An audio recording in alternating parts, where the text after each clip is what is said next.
कन्या के साथ हुआ। इसलिए कहते हैं बिना दक्षिणा की यज्ञ संपन्न नहीं होता। ऐसे यज्ञ के बाद दक्षिणा अवश्य देनी चाहिए। यज्ञ की पत्नी है दक्षिणा। सबसे छोटी बेटी है प्रसूति, उसका विवाह हुआ है ब्रह्मा जी के पुत्र दक्ष के साथ। दक्ष ने प्रसूति से विवाह करके 16 कन्याओं को जन्म दिया। दक्ष की 16 कन्याओं को जन्म दिया, जिसमें से 13 कन्याएं धर्म को ब्याही गईं। एक मूर्ति नामक जो कन्या थी, उसके गर्भ से नर नारायण का जन्म हुआ। स्वधा नाम की कन्या जो थी, उसका विवाह पितरों के साथ हुआ। स्वाहा नाम की कन्या का विवाह अग्निदेव के साथ हुआ। जो सबसे छोटी पुत्री थी सती, उसका विवाह हुआ है भोले बाबा के साथ, शिव के साथ। 13 धर्म को ब्याही गई। धर्म की 13 पत्नियां कौन कौन सी हैं सुन लो। श्रद्धा, मैत्री, दया, शांति, तुष्टि, पुष्टि, क्रियोन्नति, बुद्धिर्मेधा, तितिक्षा, मूर्ति ही धर्म पत्नियां। धर्म की 13 पत्नियां। एक सदा वो पितरों को ब्याही गई। जब हम तर्पण करते हैं तो तस्मै स्वधा, तस्मै स्वधा, तस्मै स्वधा। आपने तर्पण किया होगा गया में, आचार्य जी ने करवाया होगा, वहां करवाते हैं। हमारे यहाँ 3 तीर्थ होते हैं हमारे हाथ में, देव तीर्थ, ऋषि तीर्थ और पितृ तीर्थ। जब देवताओं को तिलांजलि देते हैं तो सीधा देते हैं ऐसे, और जब ऋषियों को देना हो भृगुस्तृप्यताम, वशिष्ठस्तृप्यताम, मरीचिस्तृप्यताम, ये तर्पण विधि है। वो हम इस तीर्थ से, ये तीर्थ है, ये है ऋषि तीर्थ। और पितरों को जब जल देते हैं तो अंगूठे के बगल से पितरों का नाम ले लेकर। तो ऐसा ये तीर्थ बताया गया है महाराज। तो स्वधा जो थी उसका विवाह पितरों के साथ हुआ, और स्वाहा अग्नि के साथ गाई गई। तभी तो जब हम यज्ञ करते हैं तो स्वाहा स्वाहा करते हैं। यहाँ भी यज्ञ होगा 26 तारीख को, खूब आनंद आएगा। सबसे बेटी जो छोटी बेटी थी सती, उसका विवाह भोले बाबा के साथ हुआ। सती के पिता ने एक यज्ञ किया जिसमें सती ने अपने पति शिव भगवान जी का अपमान देखा, सहन नहीं हुआ, तो योगाग्नि प्रकट की और अयोगाग्नि प्रकट करके अपने शरीर को भस्म कर दिया। विदुर जी चौंक गए, महाराज ऐसा क्या हुआ? बेटी तो पिता के लिए बहुत दुलारी होती है, और बेटी ने अपने पिता के यज्ञ में ही अपने शरीर को कैसे नष्ट कर लिया? मैत्री मुनि जी कहते हैं, सुनो, दक्ष को जब प्रजापति बनाया गया तो दक्ष को अभिमान आ गया। एक अभिनंदन समारोह रखा गया, उसमें सभी देवताओं को बुलाया गया, सभी आए। एक बार प्रेम से बोलो राधे राधे। भोले बाबा के दरबार में बैठे हैं ना, तो थोड़े भोले बाबा का तो प्रसंग सुनना ही चाहिए। दक्ष को अभिमान हो गया, समारोह हुआ, सारे देवी देवता आए, ब्रह्मा विष्णु महेश भी आए, सभी बैठे। लेकिन जो अभिमानी व्यक्ति होता है ना, वो जब सभा में प्रवेश करेगा तो ये देखेगा कि कितने लोग खड़े हैं, ये नहीं दिखेगा, कितने लोग बैठे रह गए हैं वो देखेगा। तो सारे देवताओं ने उसका अभिवादन किया, सारे खड़े हुए, लेकिन ब्रह्मा जी खड़े नहीं हुए। क्यों? क्योंकि ब्रह्मा ने कहा तो मेरा बेटा है। विष्णु भी खड़े नहीं हुए, क्योंकि बोले तो मेरा पोता है। लेकिन भोले बाबा भी खड़े नहीं हुए, और भोले बाबा तो ध्यान में बैठे थे, क्योंकि भोले बाबा अगर 2 मिनट से ज्यादा कहीं बैठ जाते हैं तो उनकी ध्यान समाधि लग जाती है। ध्यान में बैठे रहे तो पता नहीं चला।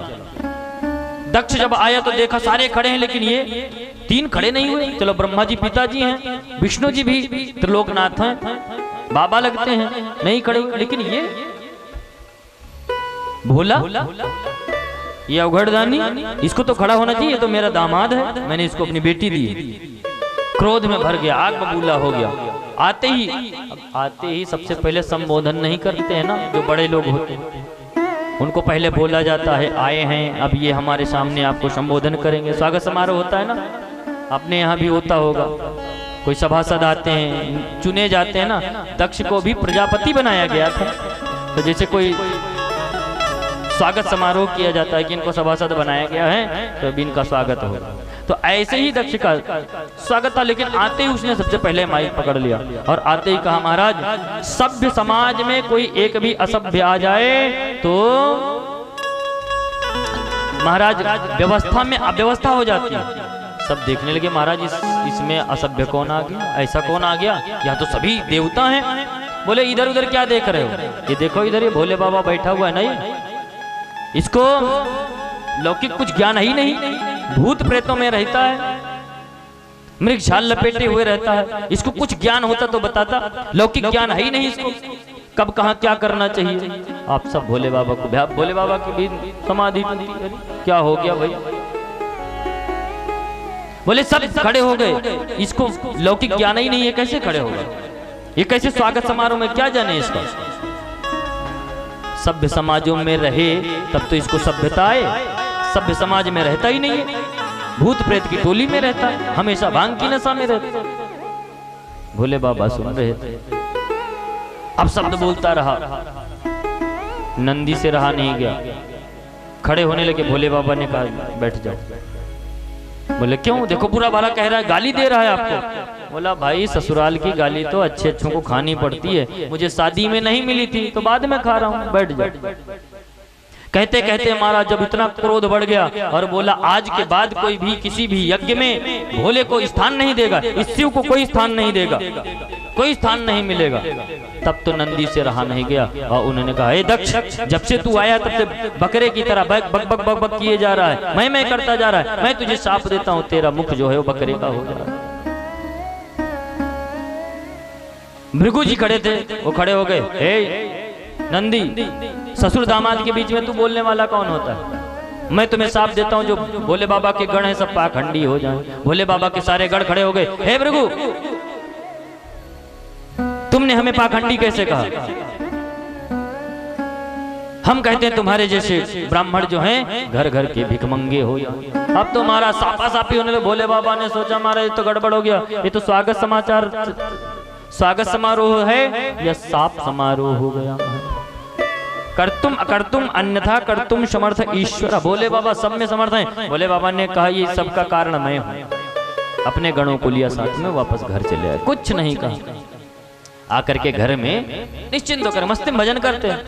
और आप विचार करो, बोलो राधे राधे, अगर कहीं कोई व्यक्ति ससुराल जाए और ससुराल में उसका अपमान हो जाए, वो घर पहुंचे और अपनी पत्नी को कुछ नहीं कहेगा क्या?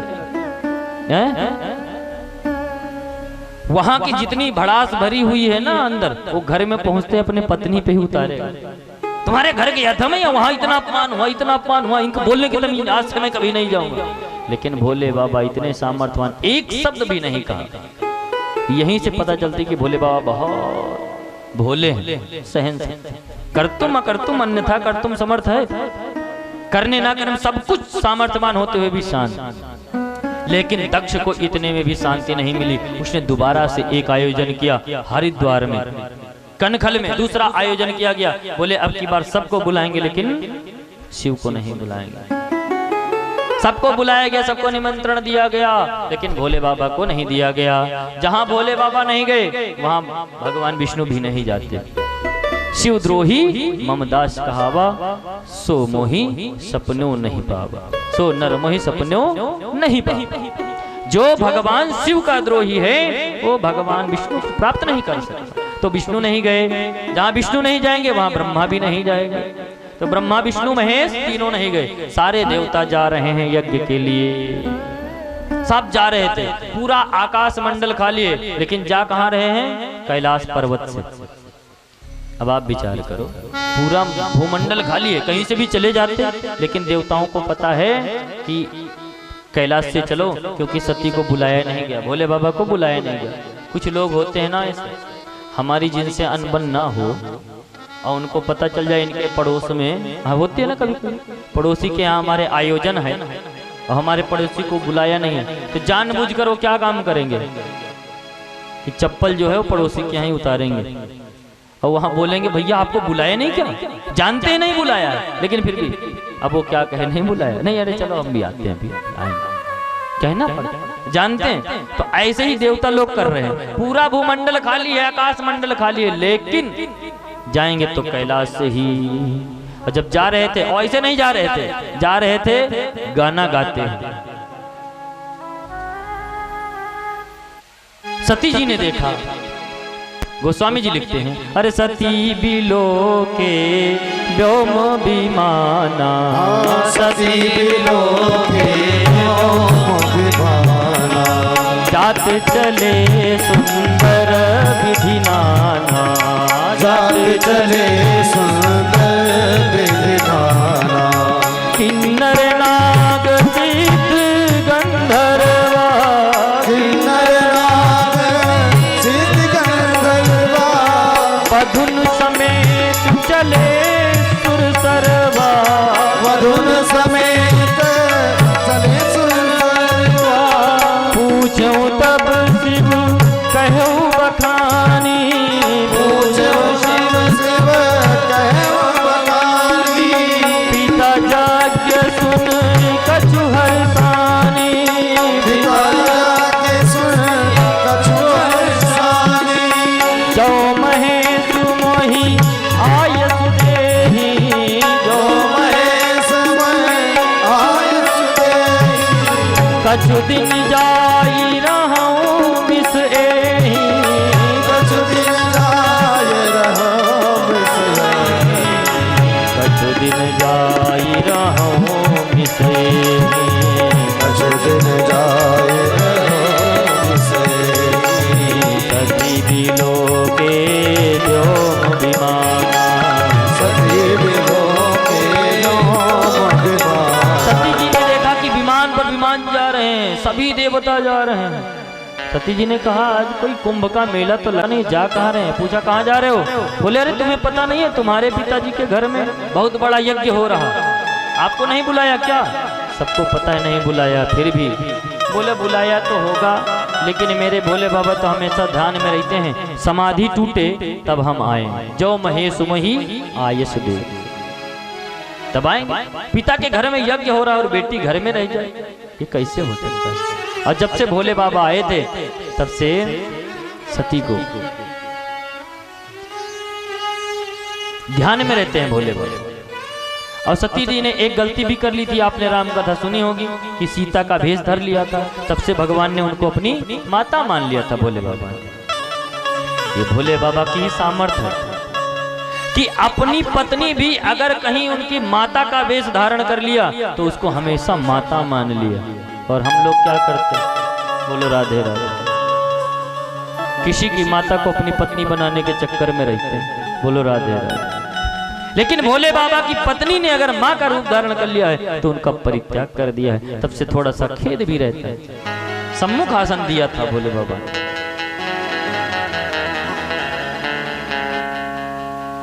सती ने सोचा कुछ दिन घर के रह के आऊंगी तो ठीक ठाक हो जाएगा माहौल। भोले बाबा की समाधि टूटे तब तो जाऊं, पिता भवन उत्सव परम जो प्रभु आयुष हुई, तो मैं जाऊं कृपा यतन सादर देखन सोई। भोले बाबा की जाकर के चरण दबाने लगी। भोले बाबा की समाधि टूटी। देवी क्या बात, आज बहुत सेवा चल रही? बोले तो मेरा पत्नी धर्म है। बोले पत्नी धर्म आजकल बहुत ज्यादा निभाया जा रहा है। फिर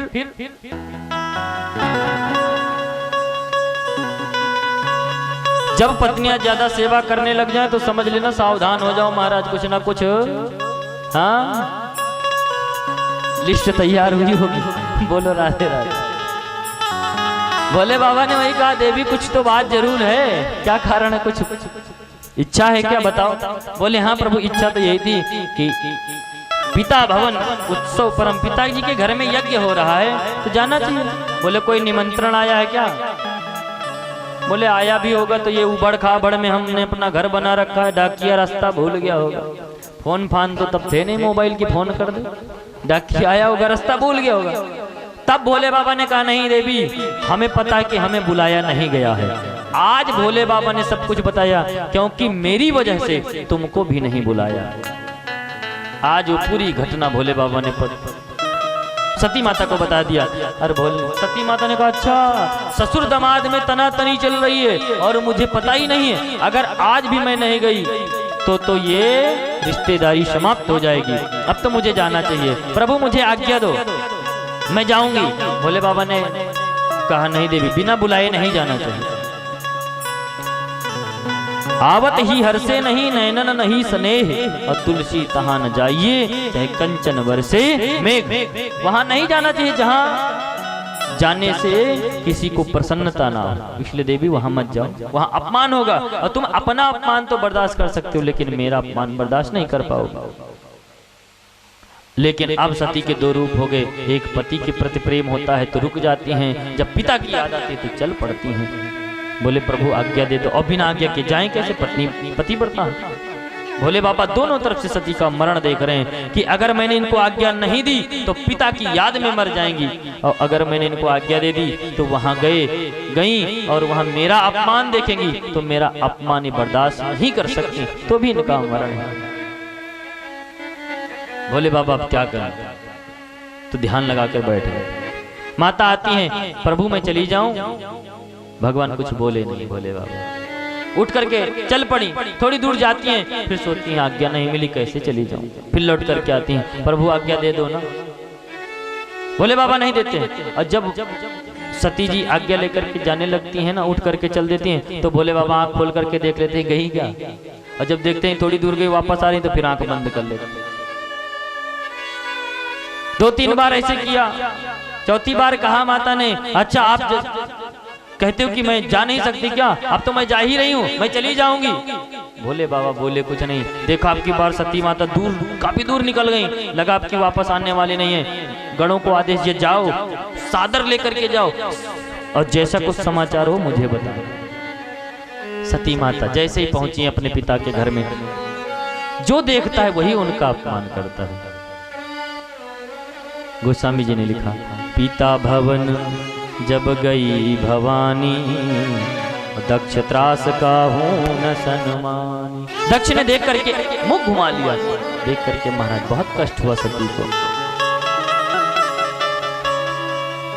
कोई सही से मिला तो वो माता, सादर भले ही मिली एक माता, सादर भले ही मिली एक माता, भगिनी मिली बहुत मुस्काता, भगिनी मिली बहुत मुस्काता, सादर भले ही मिली एक माता, सादर भले ही मिली एक माता, भगिनी मिली बहुत मुस्काता, भगिनी मिली बहुत मुस्काता, दक्ष न कछु पूछी कुशलाता, दक्ष न कछु पूछी कुशलाता, सती बिलो की जरे सब जाता, बिलो की जरे सब गाता।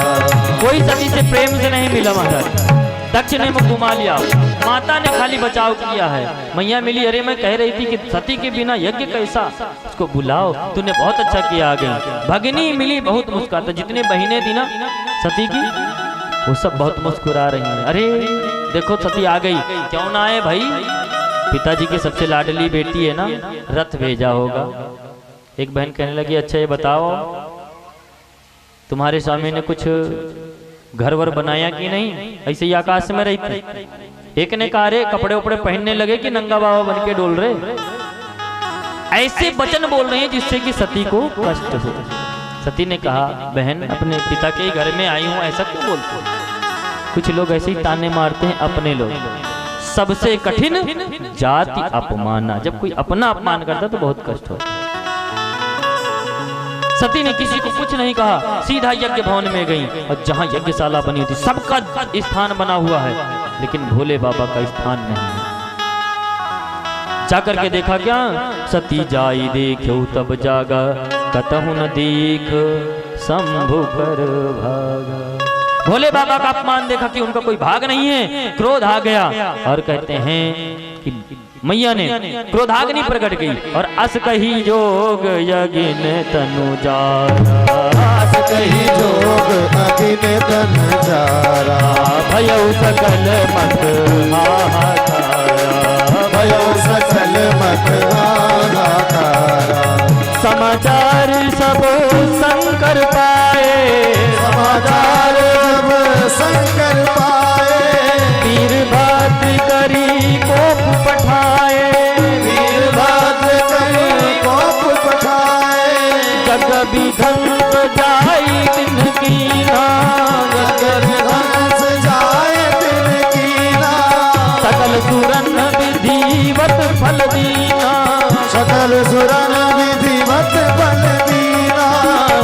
सुरन विधिवत फल दीना, सकल सुरन विधिवत फल दीना। सती जाई देखो तब जागा, कतहु न दीख संभ कर भागा। सती जी ने जाकर के वहां यज्ञशाला देखा तो सबका भाग है, लेकिन भोले बाबा का कोई स्थान नहीं था। शिव का अपमान देखा तो महाराज एक योग अग्नि प्रकट की और उसी में अपने आप को स्वाहा कर दिया। नारद जी को मौका मिल गया, तुरंत पहुंच गए भोले बाबा के केवल। भोले बाबा जैसे हम वैसे तुम। बोले क्या हुआ? देखो नारद जी हैं पत्रकार पुराने जमाने के, और पत्रकारों का काम क्या होता है? खबर को चटपटी बना करके पेश करना है, तोड़ मरोड़ करके इतनी सी बात को इतना बना देते हैं। बोले क्या हुआ? बोले महाराज सती अपने पिता को मिलने गई थी यज्ञ में, तो दक्ष ने मिलना मिलाना तो दूर रहा, धक्का और मार दिया, यज्ञ कुंड में गिर करके स्वाहा हो गई। इतना सुनते ही भोले बाबा को क्रोध आ गया, एक जटा पटक दी, उससे एक वीरभद्र प्रकट हो गया। वीरभद्र को आदेश दिया जाओ और दक्ष के यज्ञ को दक्ष के सहित नष्ट कर दो। वीरभद्र चल पड़े, आंधी तूफान आने लगा महाराज। सारे देवता घबराए, ये क्या हो रहा है? इतना आंधी तूफान, मौसम तो ठीक है, ऐसा क्या हो गया? वीरभद्र हाहाकार करते हुए शिवगणों के साथ चल पड़े, भूत प्रेतों की टोली लेकर के पहुंच गए यज्ञशाला में। और जैसे यज्ञशाला में प्रवेश किया, यज्ञशाला को तोड़ मरोड़ दिया, पूरा यज्ञशाला विध्वंस कर दी महाराज। दक्ष के सिर को पकड़ा और तोड़ मरोड़ करके यज्ञ कुंड में स्वाहा कर दिया। वीरभद्र ने कहा और किसने अपमान किया था? बोले भृगु जी महाराज। जब ये दक्ष हमें कह रहा था, गाली दे रहा था भोले बाबा को, तो ये दाढ़ी पर हाथ घुमा घुमा करके बहुत मुस्कुरा रहे थे। तो भृगु जी की दाढ़ी नोच ली, ऊषा जी दांत दिखा करके हंस रहे थे, तो एक ऊषा मारा तो 32 बाहर आ। यज्ञ विध्वंस कर दिया, देवता भागने लगे। वीरभद्र ने कहा पकड़ लो, कोई बिना भाग लिए कोई जा नहीं सकता, जो आया है उसको भाग मिलेगा, बिना भाग के कोई नहीं जाएगा। किसी का हाथ, किसी का पैर, किसी का कुछ तोड़ा, सबको विध्वंस कर। सारे देवता डर परेशान होकर के भाग के भोले बाबा के पास आ गए और भोले बाबा से प्रार्थना की, भोले बाबा मेरी रक्षा करो। सब रक्षा में आ गए। 2 मिनट भोले बाबा की शरणागति स्वीकार करते हैं। सब भोले बाबा की शरणा में आ गए और शरण में आकर के बोले भोले बाबा, अरे शिव बोले भंडारी, अरे शिव भोले भंडारी, शरण हम आए तिहारी। शिव भोले भंडारी, शरण हम आए तिहारी। शिव भोले भंडारी, शरण हम आए तिहारी। शिव भोले भंडारी, शरण हम आए तिहारी। आए तिहारी बाबा, आए तिहारी, आए तिहारी बाबा, आए तिहारी भोले, आए तिहारी, आए तिहारी भोले, आए तिहारी। रखियो लाज हमारी, रखियो लाज हमारी, शरण हम आए तिहारी। रखियो लाज हमारी, शरण हम आए तिहारी। शिव भोले भंडारी, शरण हम आए तिहारी। शिव भोले भंडारी, शरण हम आए तिहारी। बोले शंकर भगवान की, सारी देवता लोग शरणागति प्राप्त कर।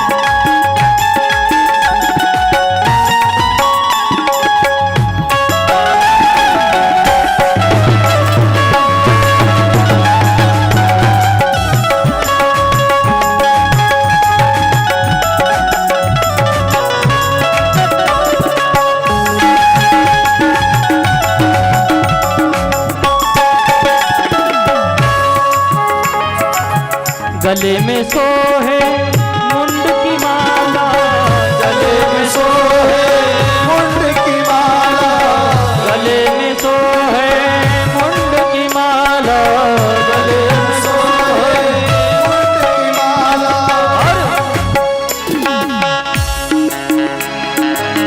सिर पर गंगाधारी हो, सिर पर गंगाधारी, शरण हम आए। सिर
चंद्रमा मस्तक सोहे, कर त्रिशूल संभारी हो, कर त्रिशूल संभारी, शरण हम आए बिहारी।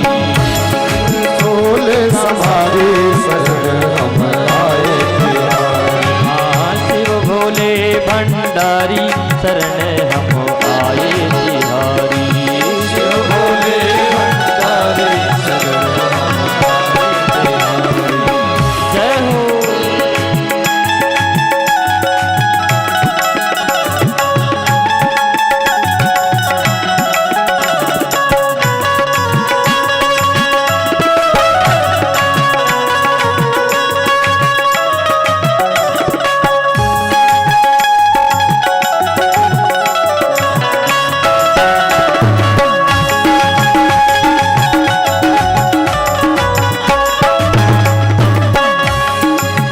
सारे देवता स्तुति कर रहे हैं और क्या कह रहे हैं?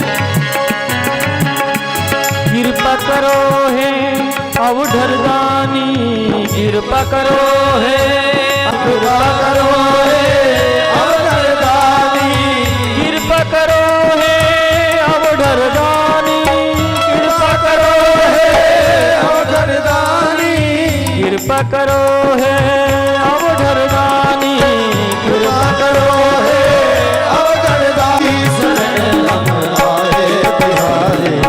शिव भोले भंडारी शरण हम आए बिहारी। शिव भोले भंडारी शरण हम आए बिहारी।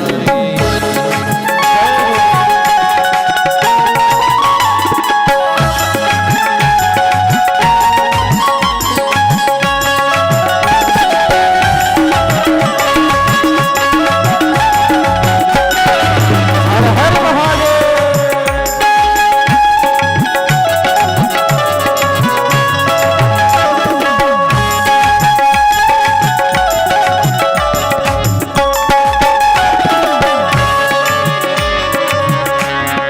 सब देवता लोग भोले बाबा की शरण में आ गए। हम कहने लगे हे भोले बाबा हमारी रक्षा करो। भोले बाबा ने कहा क्या हो गया? बोले भाग लेने गया था मैं यज्ञ में, भाग तो मिला नहीं, अंग भंग और नष्ट भ्रष्ट हो गए। बोले मैं क्या करूं? बोले चलो यज्ञ करवाओ। भोले बाबा तो औढ़दानी है, आ गए। बोले यज्ञ करो। स्तुति सुन करके भोले बाबा प्रसन्न हो गए। बोले शंकर भगवान की चलो यज्ञ करो, मैं नाराज नहीं हूं। बोले यज्ञ तो करूं तो जरूर, लेकिन यजमान ही नहीं है। लेकिन यजमान बुलाओ। बोले यजमान नहीं है। कहाँ गए? बोले उनका तो अपने ससुर की प्लास्टिक सर्जरी कर दी भोले बाबा ने, बकरे का मुख लगा दी। प्लास्टिक सर्जरी सबसे पहले भोले बाबा ने ही किया था, अपने ससुर का और अपने बेटे गणेश का। उसके बाद डॉक्टरों ने किया ये काम जो आज चल रहा। अब भोले बाबा ने उनको तो मुख लगा दिया बकरे का। बोले आप यज्ञ करो। बोले आचार्य जी की दाढ़ी नहीं है इसलिए शर्मा रहे हैं। तो बकरे की जो दाढ़ी थी वो नोच करके भोले बाबा ने आचार्य जी को लगा दी। वो फ्रेंच कट आजकल चली है ना, बोलो राधे राधे। बोले बाबा की दी। पूछा जी के दांत नहीं है तो बोले कोई बात नहीं, बोलो सत्तू पी करके भजन करा। तो बोल और सुल्फा भी फ्री। बोलो राधे राधे।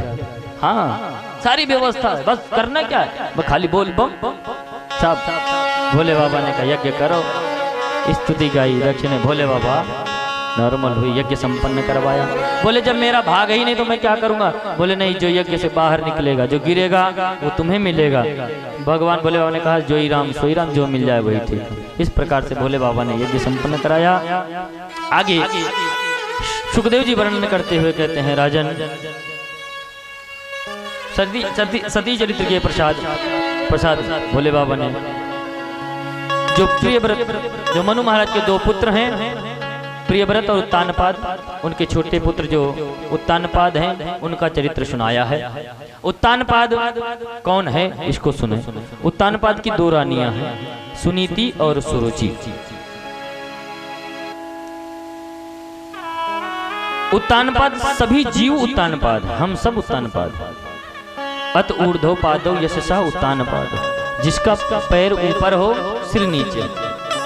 और माँ के गर्भ में हर व्यक्ति ऐसे ही होता है, पैर ऊपर सिर नीचे, या जिसकी पद प्रतिष्ठा समाज में ज्यादा हो वही उत्तान पाद। ये ही उत्तान पाद की दो रानियां हैं, एक सुनीति और एक सुरुचि। हम सबकी दो पत्नियां, एक सुमति और एक कुमति, दो है ना। सुमति कुमति सबके उड़ रहे, जहां सुमति तहां संपत्ति नाना, जहां कुमति तहां विपत्ति निकाल। सुमति और कुमति में अंतर क्या है? ये दोनों ब्रह्मा जी की पत्नी है, लेकिन कोई कुमति को नहीं चाहता ना, सब सुमति को चाहते हैं, सब सुमति चाहते हैं। एक बार दोनों बहनें एकत्रित होकर के ब्रह्मा जी के पास पहुंच गए, बोले पिताजी मेरे साथ बड़ा भेदभाव हुआ है। कुमति ने कहा मुझे कोई चाहता ही नहीं है, मैं ठीक नहीं हूं क्या, मैं अच्छी नहीं लगती हूं। ब्रह्मा जी ने कहा मुझे तो दोनों अच्छी लगती हूँ। बोले ऐसे नहीं, प्रमाण से बताओ। बोले ठीक है। बोले तुम दोनों एक काम करो, चल के बताओ। सुमति पहले गई, थोड़ी दूर गई और वापस आ गई, बैठ गई। फिर कुमति चल के गई, बोले तुम चल के दिखाओ। कुमति भी गई, थोड़ी दूर वापस आ गई। ब्रह्मा जी ने कहा हो गया फैसला। क्या? बोले सुमति तुम आते हुए अच्छी लगती हो और कुमति तुम जाते हुए अच्छी लगती हो, मुझे दोनों अच्छी लगती हैं, सुमति आते हुए और कुमति जाते हुए। इस प्रकार से हर व्यक्ति के अंदर, और जहां सुमति, सुमति माने सुंदर मत, शास्त्रमति के हिसाब से जो चलेगा उसी सुमति है, वही उसी की पत्नी सुमति है। जो शास्त्र के मत से चलेगा उसका पुत्र होगा ध्रुव। जो मनमानी आचरण, कुमति मतलब मनमानी आचरण, जो हमें अच्छा लगे वही करेंगे, उसका फल तो उत्तम हो सकता है। उसका बेटा, कुमति का बेटा कौन है? सुरुचि का बेटा कौन है? उत्तम। और सुनीति का बेटा है ध्रुव। सुनीति माने शास्त्र की नीतियों पर चलने वाली, और सुरुचि माने जो अपनी रुचि के हिसाब से हमें खाना पीना, जो हमें अच्छा लगेगा वही खाएंगे, भले उसके बाद डॉक्टर के पास ही दौड़ लगाते रहें। बोलो राधे राधे। उत्तम तो होगा, खाते समय तो अच्छा लगता है खूब, लेकिन बाद में जब पेट में जलन होती है तब, बोलो ना राधे राधे, उस समय तो अच्छा लगता है। ये सुरुचि है, यही मत हमारी मत के लिए। लेकिन सुनीति जो शास्त्र ने, भाई शास्त्र ने विचार दिया, सादा जीवन हो तो विचार कम, हल्का खाओ, तला भुना कम खाओ, मिर्च मसाला कम खाओ, स्वस्थ रहोगे। लेकिन नहीं, हमें तो चाहिए चटपटा ही, चटपटा खाते हैं, फिर पेट में जलन होती है, खट्टी डकारें आती हैं, परेशानी होती है। कोई बात नहीं, उस समय खाते समय तो खूब अच्छा लगता है, वो उत्तम है। तो उत्तम हुआ है सुरुचि को बेटा, और सुनीति का ध्रुव। सभी जानते हैं ध्रुव ने विमाता के कहने पर भगवान की उपासना की और 5 साल की आयु में भगवान प्राप्त कर लिया। बच्चों को अच्छी शिक्षा देनी चाहिए। समय अपने आबाद गति से आगे बढ़ रहा है, इसलिए हम कथा को आगे बढ़ाएंगे। ध्रुव जी ने 5 साल की आयु में ही भगवान को प्राप्त कर लिया। क्यों? नारद जी ने उनको एक मंत्र दिया था, उस मंत्र का बहुत सुंदर जाप किया जंगल में जाकर के। ओम नमो भगवते वासुदेवाय, 12 मंत्र है भागवत का। सुंदर जाप किया और 5 साल की आयु में ही भगवान ने ध्रुव को अपने धाम को पहुंचाया। बोले महाराज ध्रुव ने 5 साल की आयु में कैसे भगवान को प्राप्त किया? विस्तार से सुना। कहते हैं ध्रुव की माता जो है सुनीति, ध्रुव का जन्म हुआ तो अपने पिता का सुख देखा नहीं था। एक दिन वो अपने पिता से मिलने के लिए घर गया, पिता ने गोदी में बिठा लिया, तो सुनीति ने, सुरुचि ने देख लिया, तो उसने सोचा ये अगर ऐसे ही आता रहा तो ये आधे राज्य का अधिकारी हो जाएगा। तो उसने दौड़ करके आया और उसने राजा की गोदी से उतार करके नीचे पटक दिया। ध्रुव ने कहा माता, हमें पता चला ये मेरे भी पिताजी हैं, और जब मेरा छोटा अनुज उत्तम बैठ सकता है तो मैं क्यों नहीं बैठ सकता? बोले अगर तुझे इस राज सिंहासन पर बैठना है तो तू मेरे गर्भ से जन्म ले, तब इस आसन पर बैठ सकती है। तूने एक अभागिन माँ के गर्भ से जन्म लिया है, इसलिए यहाँ बैठने का अधिकारी नहीं। तो बोले उसके लिए क्या करना पड़ेगा? बोले तपसाराध्य पुरुषम, तो जाओ भगवान की तपस्या करो। ध्रुव जी से कुछ बन नहीं पाया, गए रोते रोते गए। तो माता सुनीति ने बहुत सुंदर शिक्षा दी, बेटा तेरी माता ने तुझे चारों वेद सिखा दिए, जब भगवान मिल जाएंगे तो तुझे पाने की क्या जरूरत है। ध्रुव ने कहा माँ बताओ भगवान मिलेंगे कहाँ? बोले जंगल में चले जाओ, भगवान वहां मिलेंगे। माँ की बात मान करके जंगल गए। जंगल जा रहे थे तो नारद जी के मन में आ गया, जा तो रहा है लेकिन जब तक गुरु ना मिले तब तक इसको भगवान कहाँ से मिलेंगे, चलो देखें। नारद जी गए और मिल गए तो नारद जी को देखकर ध्रुव ने प्रणाम किया। प्रभु देख करके नारद गदगद हो गए कि हाँ बच्चा ठीक लग रहा है, साष्टांग किया।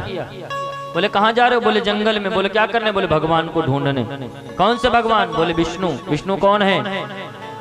यह व्याप्तम सकलम जगत, जो पूरे जगत में व्याप्त है, कण कण में व्याप्त है, रम रहा है, वही है विष्णु। बोले जंगल में कोई भगवान थोड़ी रहते हैं, जंगल में तो शेर भालू रहते हैं, तुम्हें नाश्ता बना करके खा जाएंगे, वापस घर चले जाओ। भी माता ने डांट क्या दिया और तुम जंगल चल पड़े। ध्रुव जी ने कहा तुम हो कौन? बोले नारद। बोले तुम नारद नहीं हो सकते। बोले क्यों? क्योंकि जिसको नारद मिले हैं उसको भगवान जरूर मिले हैं, और तुम मुझे भगवान से मिलने के लिए रोक रहे हो, तुम नारद नहीं हो सकते। सुन करके नारद जी बहुत गदगद हो गए। बच्चा अच्छा लगता है, फिर क्या था, उसको अपना शिष्य बना लिया। पहले गुरु ऐसे ही मंत्र नहीं देते थे, आजकल तो मंत्र माइक में ही बट जाते हैं हमारे। पहले शिष्यों को ठोक पीट करके देते थे। गुरु करो जानकर और पानी पियो छान कर। अब आजकल तो गुरु ऐसे घर घर घूम रहे हैं हमारा, गलिन गलिन गुरुजू ही फिरे, हमसे दीक्षा ले और स्वर्ग जाओ चाहे नरक में, हमें दक्षिणा देव। बोलो राधे। हाँ, ऐसे गुरु से कल्याण नहीं होने वाला।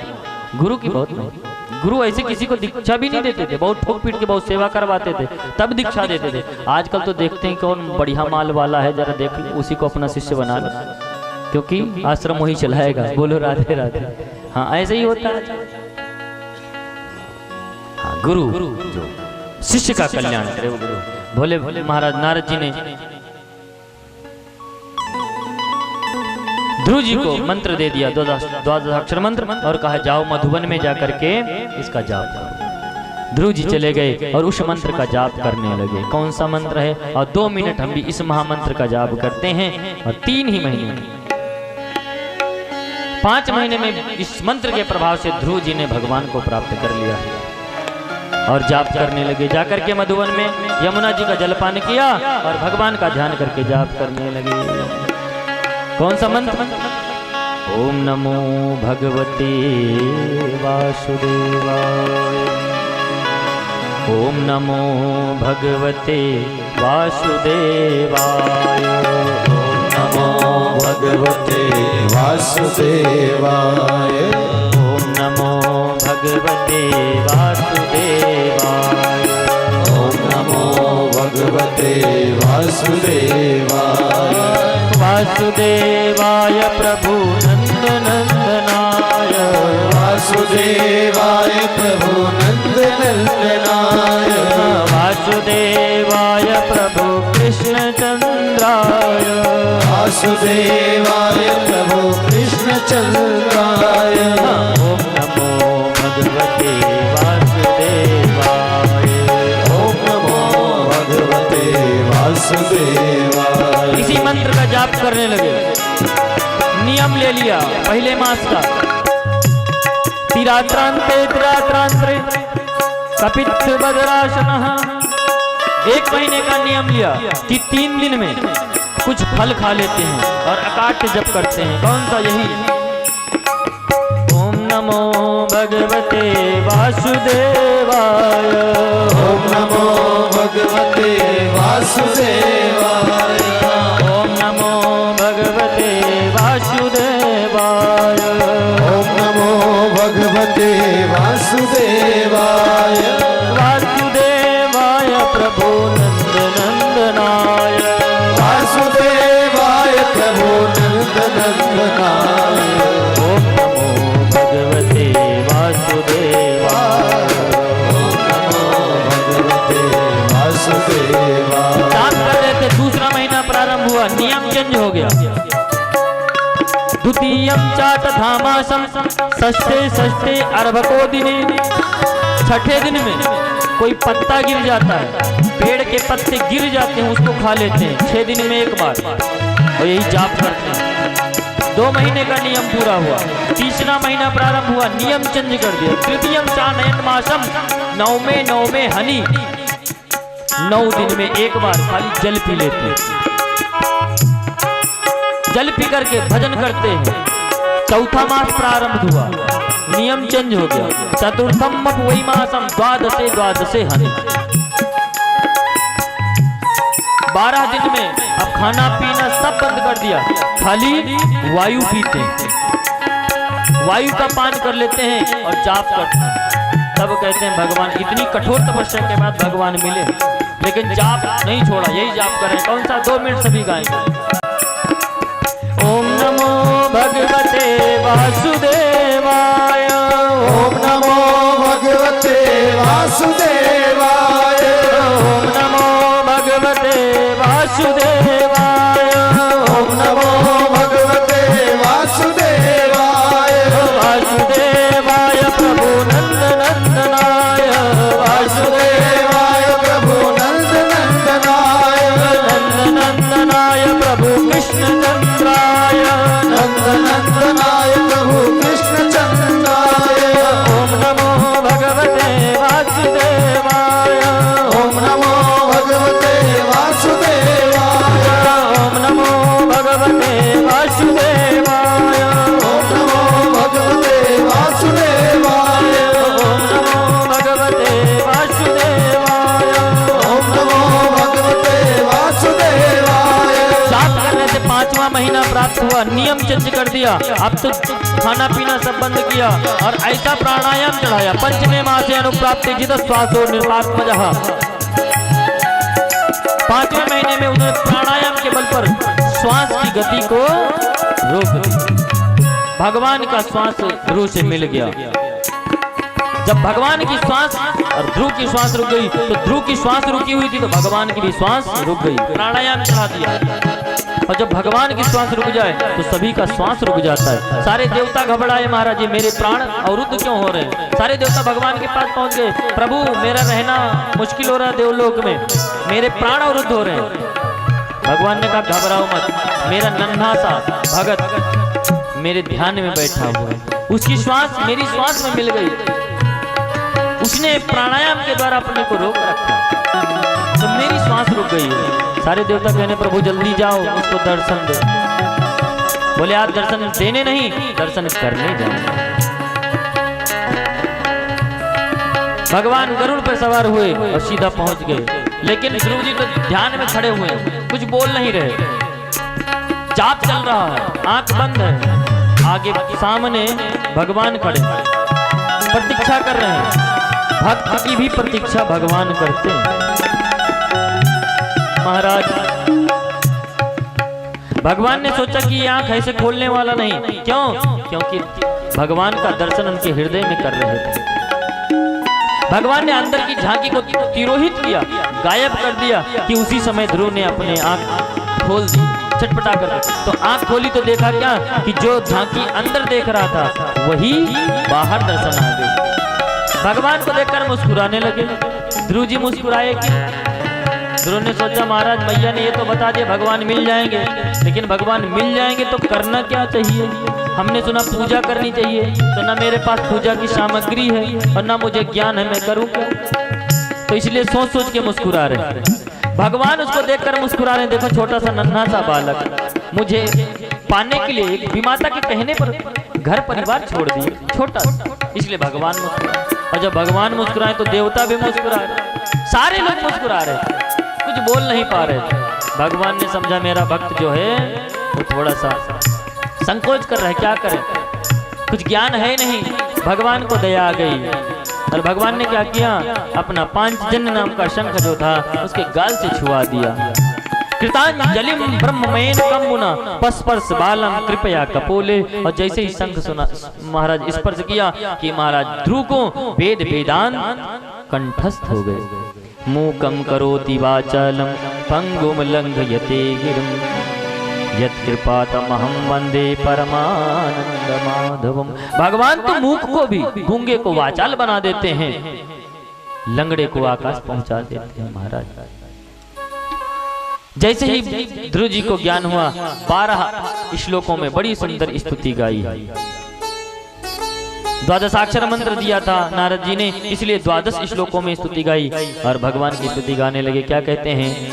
योऽन्तः प्रविश्य मम वाचमिमां प्रसुप्तां संजीवयत्यखिल शक्तिधर स्वधाम्ना अन्याश्च हस्तचरणश्रवणत्वगादीन् प्राणान्नमो भगवते पुरुषाय तुभ्यम्। हे प्रभु, मेरी वाणी सोई हुई थी, लेकिन आपने कृपा करके मेरी वाणी को जगा दिया। योऽन्तः प्रविश्य, मेरे अंदर आप ही प्रविष्ट होकर के मम वाच मिमां प्रसुप्तां, मेरी सोई हुई वाणी के रूप में आप ही बोलते हैं प्रभु। इस प्रकार से स्तुति सुनकर के भगवान गदगद हो गए। भगवान ने कहा वरदान मांगो, क्या चाहिए? ध्रुव जी कहते हैं अरे मैं क्या मांगूं जब मेरा सब कुछ भार तुम्ही में परमात्मन।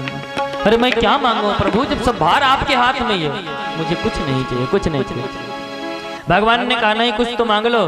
बोले नहीं महाराज, पहले बहुत इच्छा थी मांगने की, लेकिन अब मांगने की इच्छा खत्म हो गई। क्यों? क्योंकि उर कछु प्रथम वासना रही और प्रभु पत प्रीति सरिस सो वही। पहले बहुत वासनाएं थी, ये मांगूंगा, ये मांगूंगा, वो मांगूंगा, लेकिन आपके दर्शन के बाद सारी वासनाएं खत्म हो गई, अब कुछ नहीं चाहिए।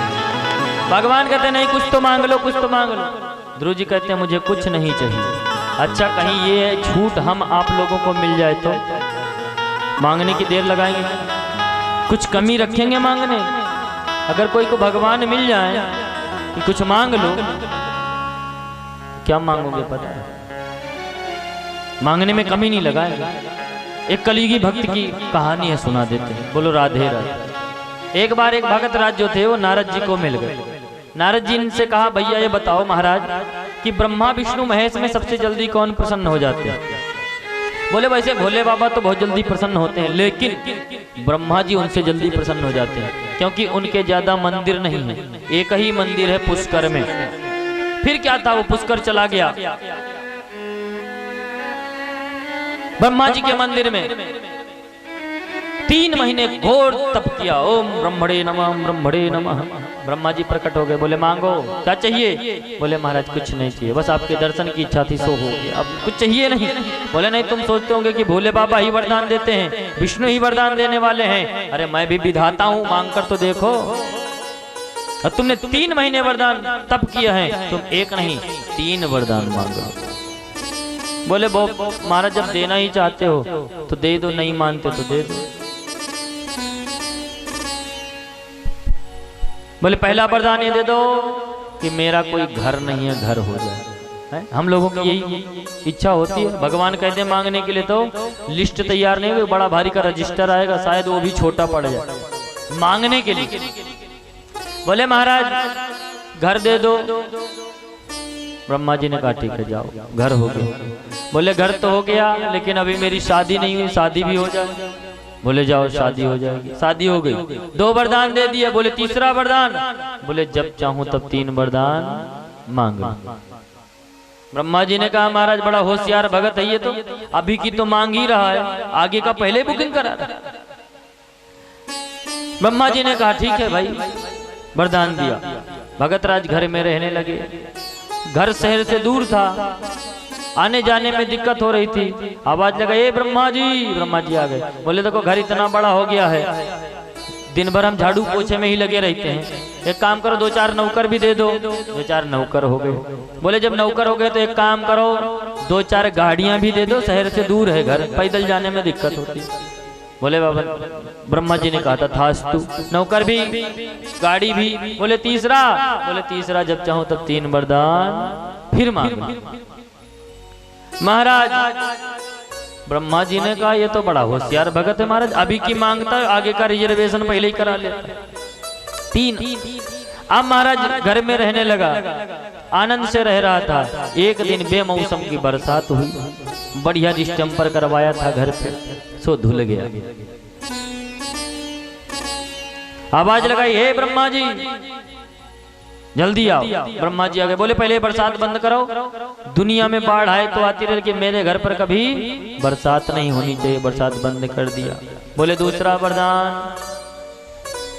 बोले दूसरा वरदान ये दे दो कि दुनिया में बाढ़ आए तो आता रहे। पहला वरदान ये दे दो कि ये बारिश बंद करो, और दूसरा वरदान ये दे दो कि दुनिया में बाढ़ आए तो आती रहे, मेरे घर पर बारिश ना हो। बोले तीसरा वरदान, बोले जब चाहूं तब 3 वरदान फिर मांग लो। ब्रह्मा जी ने बड़े चक्कर में महाराज, अभी की तो मांगता है, आगे की पहले ही बुकिंग करा लेता। अब बेमौसम बरसात हुई थी महाराज, तो भगत राज को हो गया सर्दी जुकाम खांसी। खांसी ठीक ना हुए महाराज तो बुलाए लिया ब्रह्मा जी, ब्रह्मा जी यहाँ। बोले क्या हुआ? बोले काम करो, पहले मेरी खांसी ठीक करो, सर्दी जुकाम ठीक करो। अब जब व्यक्ति का सर्दी जुकाम ब्रह्मा जी ठीक करने लगे तो इन डॉक्टरों का क्या होगा महाराज? बोलो राधे राधे। बोले ठीक है तथास्तु। बोले दूसरा वरदान ये दे दो कि दुनिया रोग से मरे तो मरती रहे, मेरे अंदर कोई रोग ना लगे। बोले तथास्तु। बोले तीसरा वरदान, बोले जब चाहूं तब 3 वरदान फिर मांग। ब्रह्मा जी ने कहा महाराज ऐसा भगत तो पहली बार मिला जो अभी की मांगता है और बाद पहले ही आगे की बुकिंग पहले ही कर लेता। अब तो महाराज नाक पे मक्खी बैठ जाए तो आओ ब्रह्मा जी, दिन में 10 बार बुलाता है। ब्रह्मा जी थक गए, हार गए, दौड़ करके भगवान के पास गए, हे प्रभु मेरी रक्षा करो। बोलो क्या हुआ?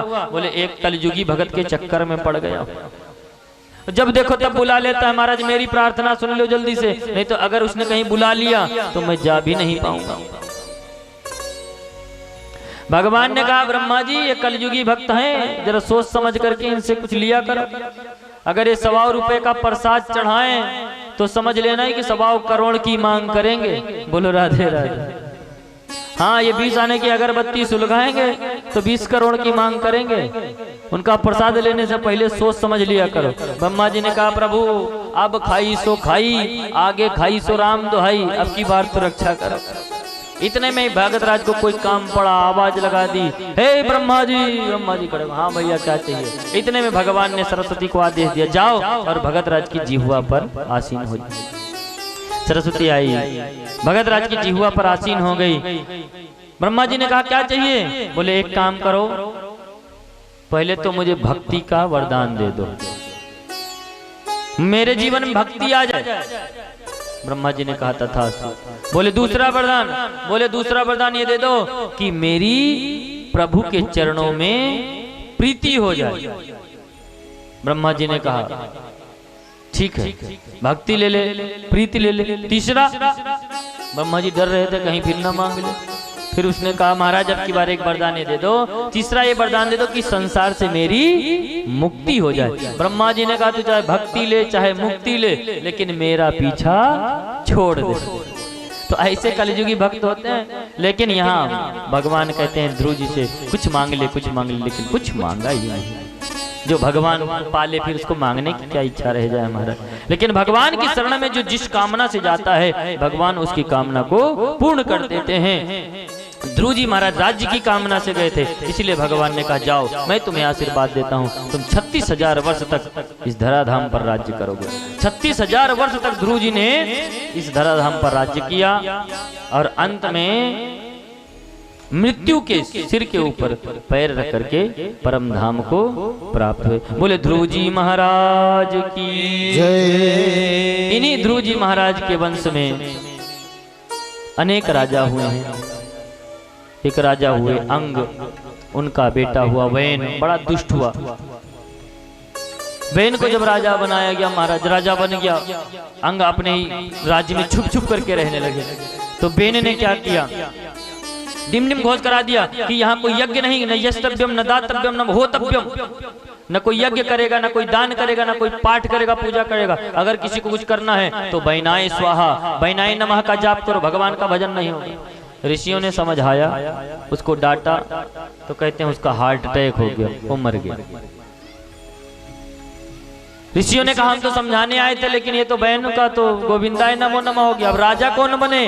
तो कहते हैं उसी शरीर को, उसके शरीर को मंथन किया गया तो उसके शरीर से पहले एक निषाद पैदा हुआ और उसके बाद उसके शरीर से मथने से पैदा हुए पृथु महाराज। बोलो पृथु महाराज की जय। पहले ये जो पृथ्वी है ये वसुंधरा थी, उबड़ खाबड़ थी। पृथ्वी ने इसका दोहन किया, पृथ्वी जी ने इसको समतल बनाया, तो इसका नाम पड़ गया पृथ्वी। बोले पृथ्वी मैया की जय। तो इन्हीं पृथ्वी जी महाराज के वंश में आगे एक राजा हुए प्राचीन बरही, जिन्होंने वेद को प्रमाण मान करके पशुओं का वध किया करते थे। नारद जी ने आकर के उनको समझाया और पुरंजनोपाख्यान के माध्यम से बड़ी सुंदर शिक्षा दी। इन्हीं के चरित्र आगे राजा हुए भरत। भरत चरित्र सभी जानते हैं। महाराज इन्हीं आगे इन्हीं के वंश में हुए हैं।